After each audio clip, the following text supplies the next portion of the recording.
Bonjour à tous et bienvenue dans mon podcast Merci Bisous. Je m'appelle Tristan et je suis très heureux de vous retrouver cette semaine. L'épisode d'aujourd'hui aborde un sujet qui me tient particulièrement à cœur puisque c'est l'alcool. Alors je ne bois pas d'alcool, je n'en ai jamais bu et on peut se demander quelle est ma légitimité à parler de ce sujet si je n'ai jamais bu et que par conséquent je ne sais pas quels en sont les effets. Et je pense que précisément le fait de ne pas boire dans une société, dans un monde où l'alcool est omniprésent, constitue un sujet intéressant. Alors si ça vous intéresse, c'est parti. Alors comme je l'ai dit, je ne bois pas d'alcool et c'est pas qu'on me l'a jamais proposé, bien au contraire, dès l'enfance, comme dans la plupart des familles, je pense, en tout cas françaises, on me propose de finir la coupe de champagne aux réunions de famille, on me propose d'essayer le vin en guise de sirop avec de l'eau et j'accepte de goûter et le goût ne me plaît pas du tout. Je trouve que c'est acide, que c'est acre.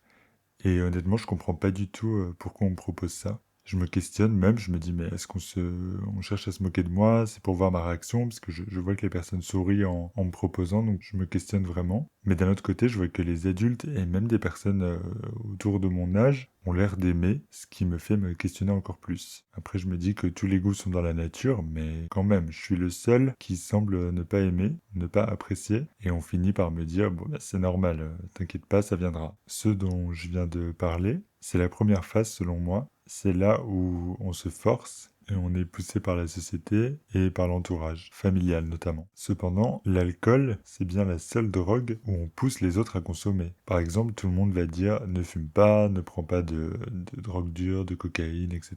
Mais jamais personne ne vous dira ne bois surtout pas d'alcool. Si vous avez déjà entendu cette phrase au cours de votre vie, dites-le moi parce que je serais très curieux. Je pense que personne autour de moi n'a déjà entendu cette phrase. Ensuite vient l'adolescence, et c'est une période où le sujet de l'alcool est de plus en plus présent, voire même omniprésent. Alors j'ai déjà pas beaucoup d'amis, mais je me rends compte que le fait de ne pas boire m'exclut en quelque sorte d'office. En tout cas des soirées qui sont pourtant des moments très importants à cet âge où des liens se créent de cette manière. En fait, il y a uniquement deux situations qui s'offrent à moi, ou en tout cas qui se font. C'est soit on ne m'invite pas du tout, comme ça c'est réglé, soit on m'invite, mais dans le but de, je fais des guillemets, me faire boire. Et je me rends compte que là, il y a un vrai sujet, mais pour moi, ça l'est pas du tout. C'est-à-dire que ça pourrait être réglé en une phrase. Juste, je bois pas et il n'y a pas de sujet. Mais le truc, c'est que pour les autres, c'est important. Je sens qu'il faut en parler et que je dois répondre à leurs questions, je dois justifier mon choix qui est visiblement incongru. Un exemple de conversation typique que j'ai eu à avoir des centaines, voire des milliers de fois tout au long de ma vie. Quelqu'un vient pour me servir de l'alcool. Ah non, non, non, non merci, je bois pas. Ah bon, mais même pas du vin? Même pas du champagne? Même pas de la bière? Non, non, en fait, je bois aucun alcool. Ah, mais c'est bizarre, enfin... Bah ouais, je suis désolé. Mais attends, c'est vraiment bizarre, comment ça se fait? Bah je sais pas, j'aime juste pas ça en fait, j'aime pas le goût. Mais attends, t'as pas goûté tous les alcools, n'est-ce pas? C'est quoi, t'as une religion ou t'étais dépendant, enfin t'as été alcoolique ou... Non, non, non, mais en fait j'ai jamais bu, j'ai juste jamais aimé ça. Mais attends, ça veut dire que t'as jamais été bourré? T'as jamais pris de cuite, genre? Non, en effet, non, j'ai jamais été bourré. Mais attends, tu t'amuses quand même dans la vie? Voilà, j'ai fini mon petit dialogue hypothétique qui s'est répété tellement de fois dans ma vie. En fait, à cette époque, j'étais exclu car je ne cochais pas cette case qui était indispensable pour m'intégrer. Et quand la plupart des gens font l'effort de faire semblant d'aimer pour faire partie du groupe, mais moi, j'ai jamais fait cet effort-là. J'ai fait un effort dans l'autre sens, c'est-à-dire j'ai fait celui de ne pas céder à la pression qui était pourtant très forte et qui venait de partout. J'aimerais préciser que je me sens pas supérieur à qui que ce soit pour avoir fait ce choix. Et si je suis tout à fait honnête, je pense que c'est aussi le fait de voir les autres se mettre dans des états où ils se mettaient en danger qui m'a fait peur et qui a fait que je me suis d'autant plus accroché à cette, entre guillemets, décision. Ça, pour moi, ça correspond à la phase 2, qui est de boire à outrance, de se mettre dans un état pas possible pour être intégré. Et aussi parfois pour des raisons plus profondes comme apprendre à s'aimer, oublier qui on est, s'apprécier, parfois voir l'alcool comme une aide pour traverser la vie. Et puis dans la chronologie des choses, je pense que chacun apprend à mieux se connaître lui-même. On apprend à apprécier certains alcools plus que d'autres, et ça peut même devenir un point commun et permettre de créer un vrai biais de relation sincère avec les autres. Ce qui fait qu'on peut éventuellement avoir une relation plus, entre guillemets encore une fois, saine avec l'alcool. Pour ma part, je suis quelqu'un d'assez direct et spontané, et je suis surtout en quête de sincérité dans mes interactions avec les autres. Le problème, c'est que l'alcool fausse ça. Si une personne alcoolisée me fait un compliment, je vais pas la croire, parce que je vais me dire, ok, elle est alcoolisée, elle pourrait dire n'importe quoi. Si elle me dit quelque chose de blessant, je vais me dire, waouh, elle me dit ça, et en plus, elle se dédouanera demain en me disant qu'elle se souvient de rien, parce qu'elle était trop bourrée, etc. Le problème, c'est que moi, je m'en souviendrai.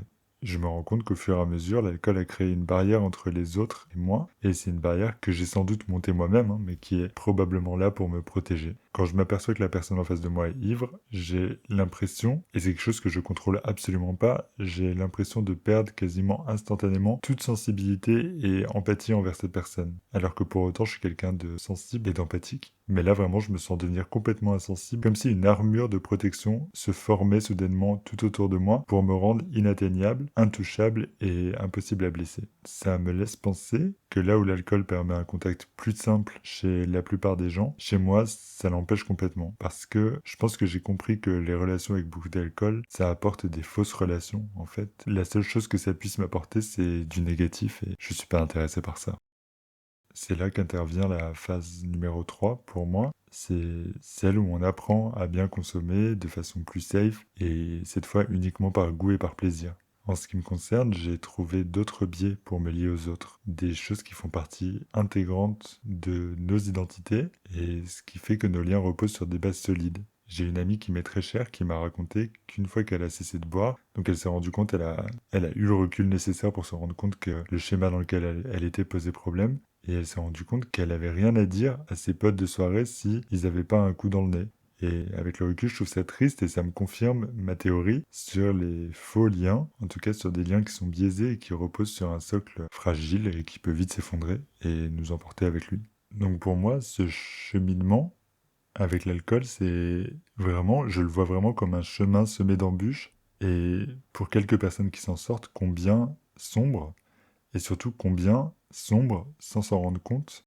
Ce qui me paraît fou, c'est que c'est une drogue que tout le monde serait censé consommer régulièrement sans pour autant devenir addict.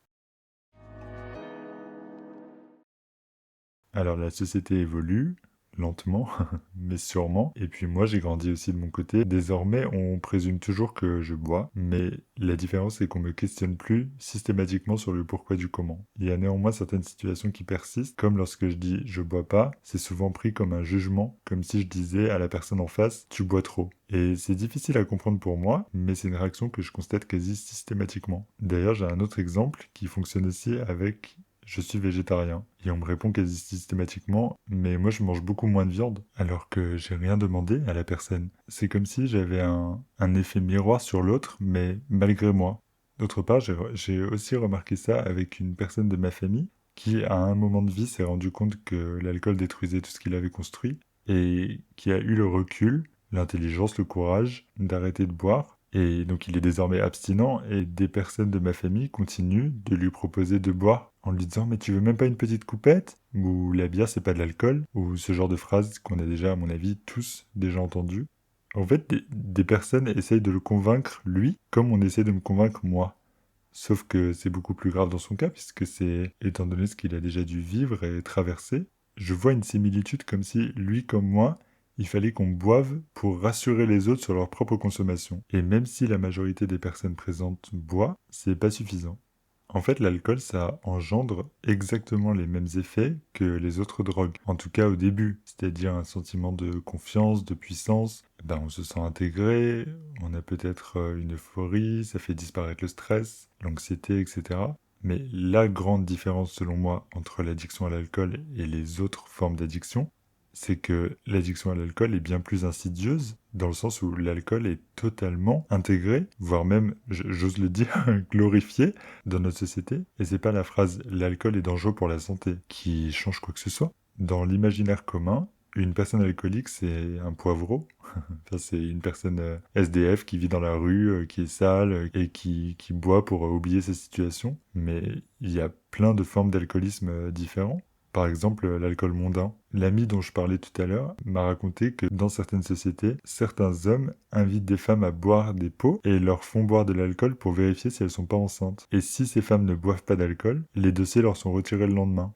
J'étais abasourdi quand j'ai appris ça parce que j'y aurais jamais pensé, mais ça montre bien la société dans laquelle on vit, où l'alcool est utilisé à toute fin possible, mais n'est pas vu pour ce qu'il est, c'est-à-dire une drogue. Vraiment, moi, je me questionne comment on fait la différence entre une personne qui boit et une autre. Comment est-ce qu'on peut savoir si cet homme est un alcoolique ou si c'est juste un bon vivant qui apprécie le bon vin? Ou pareil pour cette femme, comment on peut savoir si elle est alcoolique ou si elle est juste passionnée et connaisseuse de bière? Et pour cette jeune fille qui a absolument besoin de prendre un verre en soirée pour se sentir bien, est-ce qu'elle pourrait s'en passer? Tout ça, c'est des vraies questions que je me suis posées et que je me pose encore. Alors, j'ai pas les réponses, mais ça me laisse penser que finalement, je suis bien content de jamais avoir bu et de ne pas boire malgré les jugements, les réflexions, les clichés et l'exclusion auxquels j'ai dû faire face au cours de ma vie. Je tiens à préciser que mon but dans cet épisode, c'est absolument pas de jeter l'opprobre sur les personnes qui boivent. Ce serait bien stupide de ma part de faire une telle chose, puisque durant tout le podcast, je précise que j'ai été exclu parce que je ne buvais pas. Ne fais pas aux autres ce que tu n'aimerais pas qu'on te fasse. Je ne vais pas faire la même chose. Mais simplement, j'invite tout à chacun à se questionner et à prendre du recul et surtout à oser regarder la réalité en face. Pour ma part, je vis dans la réalité. Alors elle est parfois difficile, mais au moins c'est la réalité. Et c'est pas une illusion. En conclusion pour cet épisode, j'aimerais dire que l'alcool est partout, qu'il est présent dans toutes les phases de la vie et dans toutes les relations. Ça commence dès l'enfance, avec la famille, et puis ça se poursuit à l'adolescence avec les amis, et puis ça peut se poursuivre à l'âge adulte, au travail, dans la vie amoureuse, partout. Dans cet épisode, j'avais envie de partager mon point de vue et mon parcours en tant que personne n'ayant jamais bu d'alcool de sa vie, dans une société où il est omniprésent. Voilà, c'est tout pour aujourd'hui. Je vous remercie beaucoup de m'avoir écouté. J'espère que ça vous aura peut-être fait réfléchir. Si c'est le cas, n'hésitez pas à me le dire. Mes réseaux sociaux sont dans la description. Comme d'habitude, j'ai hâte de vous lire. Et je vous retrouve avec plaisir la semaine prochaine pour un nouvel épisode. D'ici là, je vous embrasse et je vous dis à bientôt. Merci. Bisous.